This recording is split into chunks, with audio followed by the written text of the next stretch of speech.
ગીર જંગલના સિંહોએ હવે સમુદ્ર કિનારાના વિસ્તારમાં પણ પોતાનું ક્ષેત્ર વિસ્તાર્યું છે। ત્યારે ઉના તાલુકાના નવા બંદર ગામમાં ગઈકાલ રાત્રે એક સિંહ રહેણાંક વિસ્તારમાં પ્રવેશ્યો હતો। તો રામ મંદિર નજીકના વિસ્તારમાં શિકારની શોધમાં આવેલા સિંહે એક ડુક્કરનો શિકાર કર્યો હતો। તો સિંહની હાજરીથી સ્થાનિક રહેવાસીઓ રાત્રે જાગી ગયા હતા અને પોતાના મકાનોની છત પરથી સિંહની હિલચાલ નિહાળી રહ્યા હતા। તો સિંહે જ્યારે શિકાર કરેલ ડુક્કરને મોઢામાં લઈને સીડીમાંથી પસાર થઈ રહ્યો હતો ત્યારે લોકોએ આ અદ્ભુત દ્રશ્યોને પોતાના મોબાઈલ કેમેરામાં કેદ કર્યા હતા। તો આ વિડીયો સોશિયલ મીડિયા પર વાયરલ થવા પામ્યો છે।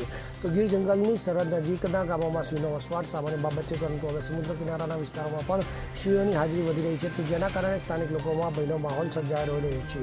તો વન વિભાગના અધિકારીઓએ લોકોને સતર્ક રહેવા અને રાત્રિ દરમિયાન સાવચેતી રાખવા પણ સૂચના આપી છે। Bureau report CN24 news.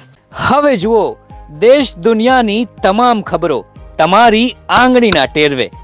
ઉઠાવો મોબાઈલ અને ગૂગલ પ્લે સ્ટોર પરથી ડાઉનલોડ કરો અમારી CN24 ન્યૂઝ મોબાઈલ એપ।